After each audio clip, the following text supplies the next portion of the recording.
morning. Today I'm starting out in France, and it's the day I've been looking forward to. So a previous year I did a little journey into the Alps to basically ride a bunch of Alpine coasters, and I absolutely loved the combination of driving through all these wonderful roads with magnificent scenery and riding Alpine coasters. So I've planned this trip basically around that, and I've got multiple days where I'm just cruising from France through Switzerland into Austria and then back round into Germany, going to lots of fun places in the Alps and riding lots of Alpine coasters. It's taken a bit of planning to get this right, because getting the route isn't the most simple of things. So I'm working to quite a tight schedule today. Hopefully I'll be able to get to all the coasters that I want to. The first one is in France. I've just spent the night on the outskirts of Geneva. So yeah, let's try and head to this first Alpine coaster and hope it's open. If all went to plan, I would be hitting up 5 different Alpine coasters, and the first one was the Luge sur Rail at Monts Jura ski resort, which may not technically be in the Alps, but still had a nice scenic drive up to get there. I would be the first rider of the day, and little did I know that I was going to be in for a bit of a surprise on the downhill section.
So first Alpine coaster of the day, and that was really rather good fun. The best thing about it was I was buzzed by, I think, a Mirage just as I was about to start. It was a fun ride as well. There are trim brakes on it, but they don't really kick in that much, and there's some really fairly steep bits. As a result, it feels kind of on the short side, but that's the balance between speed and distance, I guess. It's fast, so you cover the distance quickly. Anyway, onwards and upwards, or possibly downwards and upwards again, as I'll be leaving this set of Alps for another set, and heading onwards to the next Alpine coaster. I suspect that the Mirage may have had a better view of the area than I did, but I still found the mountains impressive. These were just foothills in comparison to what would come later, however. The drive to the next coaster would take me along the lower border of France, through some interesting small towns nestled in valleys, and eventually I would arrive at the small town and ski resort of Mx-5. I was a bit nervous about getting parked here, as googling the Alpine coaster the night before showed that there was some sort of music festival that was starting that day. Fortunately, I'd arrived before things had kicked off, so I was able to ride without too much difficulty. It was another Luge sur Rail, and this one was called La Luge des Cimes. So, time for the second Alpine coaster of the day. It looks like we've got to get a bit of clear space up ahead as well, so hopefully we won't have to brake on this one. There actually seems to be some sort of festival going on the town that this Alpine coaster's in. Fortunately, I think I've got here before it's sort of kicked off fully, so parking wasn't too much of an issue. And there wasn't too much of a queue for this coaster either, which is one thing I'm a little bit concerned about, because I've got quite a tight schedule to keep to, and I'm hoping to hit all the Alpine coasters that I want to.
So I'd like to point out that I didn't brake on that one, but there are very noticeable automatic brakes which kill off a lot of the speed. A little disappointing, but it was still quite a fun downwards and quite twisty course.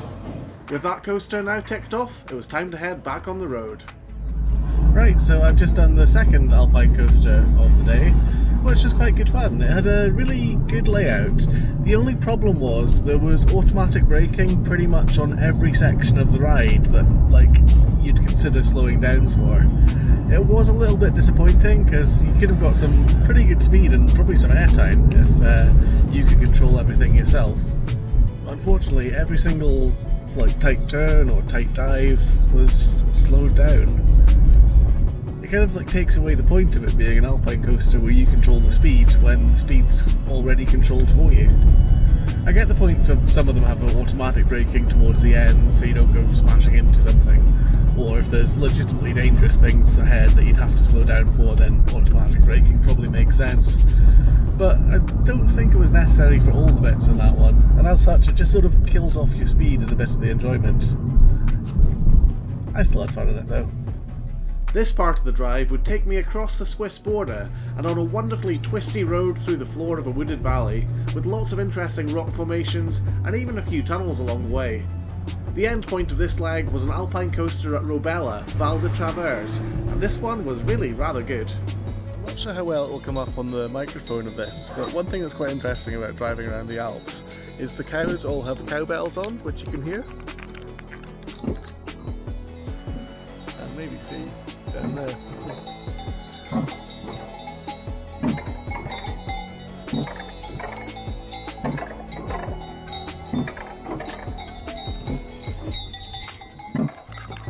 But it's something that you actually notice while you're driving as well. When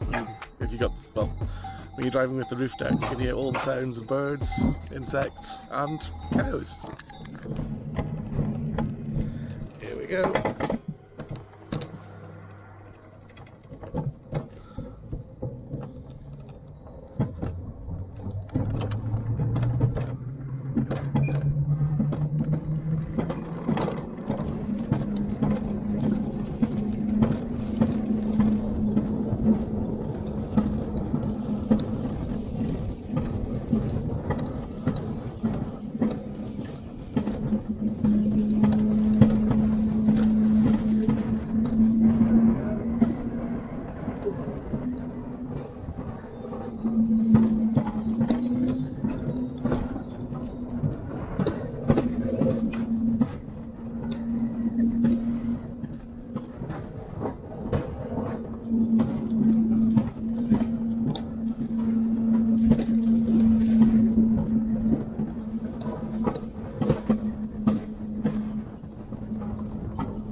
So there was a big difference with this Alpine coaster behind me here.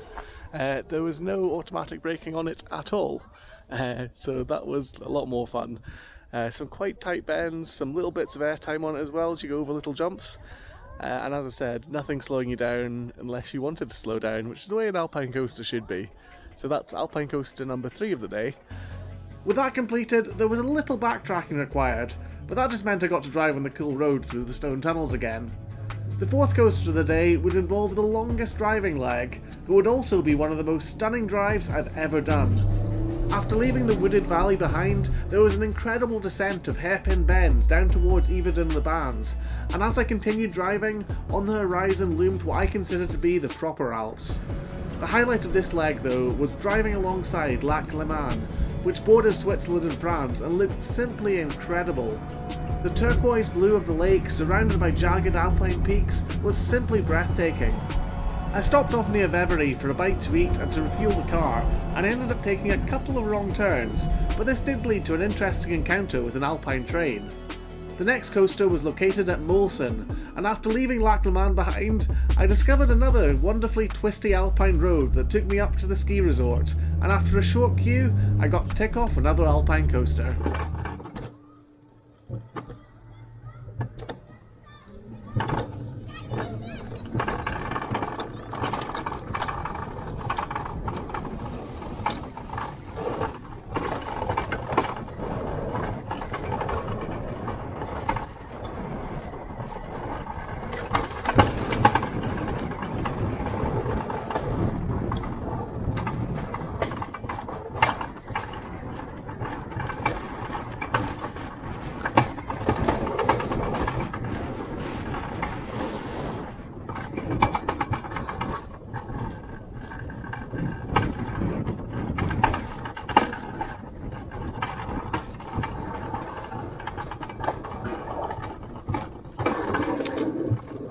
So that's me just done the fourth Alpine coaster of the day at Moléson.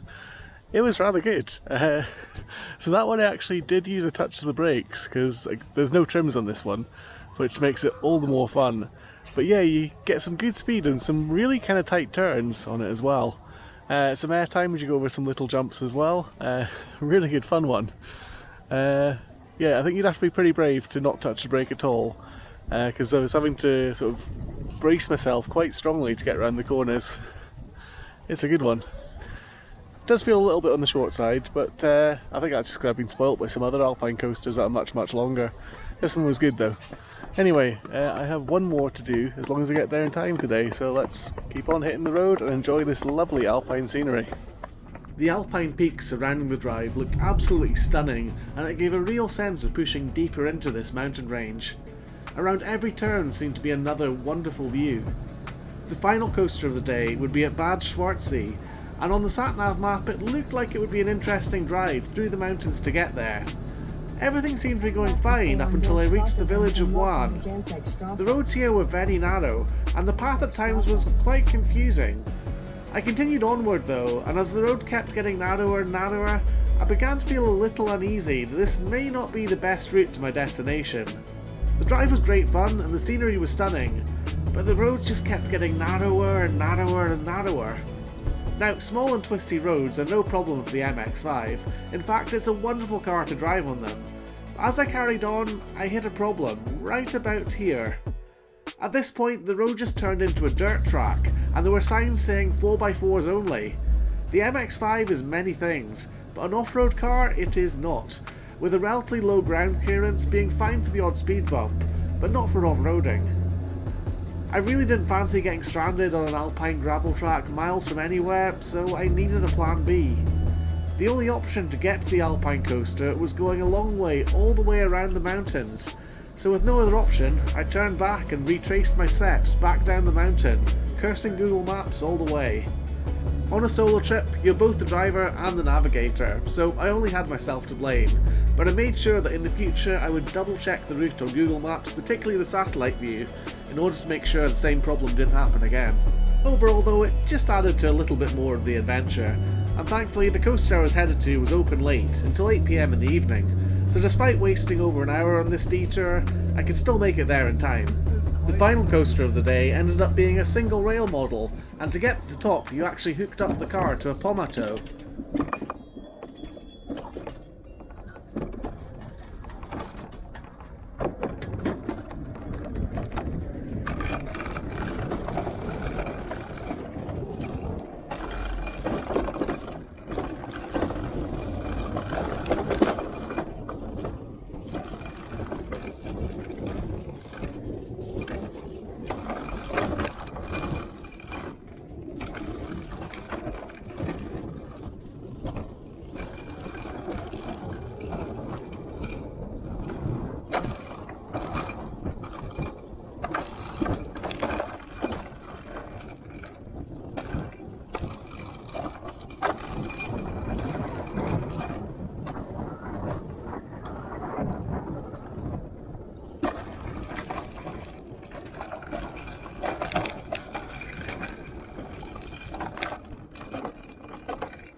So the final Alpine coaster of the day is done. This one was a bit of an adventure to get to, namely because Google decided to take me on a bit of a journey. So rather than take normal roads, Google decided that it would take me up some sort of single track, one-way road, that ended up turning into a gravel track and some sort of off-road thing over the tops of these mountains behind me. I got to the point where there were signs saying 4x4s only, and if you hadn't noticed, my car is not a 4x4. So rather than risk getting stranded at the top of the mountain in the Alps, I decided to play it safe and turn back. So I ended up taking a longer route through more Alps, but I made it here in the end, and this was a fun single rail. Single rail Alpine coasters are a bit different to normal ones. To me, they feel a lot less stable, so you can't get away with just sort of going down at full speed. So I have to use the brakes on these ones. But good fun either way. I've got a few more to do on the rest of this trip, so that'll do for now. All that's left to do today is head onwards to my hotel. But first, the scenery here looks absolutely stunning, so I'm going to go have a look at it. The coaster was next to a beautiful lake nestled in between the mountains, and it looked phenomenal. The Alps have to be one of the most picturesque places in the whole world. So that just about wraps up the first day of this trek across France and Switzerland. It's been really good fun. The journey is as much fun as the coasters are, and this hobby is something that is really fun. It gives you an excuse to visit places like this, because otherwise you'd never know where to go. It's a strange hobby, this, and it takes you to some very interesting places. Places that there's no way I would have gone otherwise, so it's a fun way to see the world. Over the years, this hobby has taken me to so many different countries, places, everywhere, and I appreciate how lucky I am to be able to afford to do this sort of trip. When the trip is a bit more exciting than expected, when Google decides to take you on some cross-country mountainous route. It is what it is though. It would be nice to have a navigator perhaps to double check the route for me or question things as we go, but that's kind of hard to do while you're driving, because the roads here, they do require quite a lot of concentration, especially if it's a single track. I'm not sure which one of my coasters was the favourite today, possibly the third one, as it again didn't have any brakes and was really good fun. Actually, having said that, maybe the fourth one. Definitely the third or fourth. They're probably just about on par. Really good coasters and exciting. Tomorrow I've got yet more Alpine coasters planned as I'm crossing the rest of Switzerland towards Austria. Possibly going into Liechtenstein. I'm not entirely sure yet. We will see. But anyway, I shall let you join me for that tomorrow. For now, I'm going to check into my hotel and get something to eat and refresh, I think. See you tomorrow.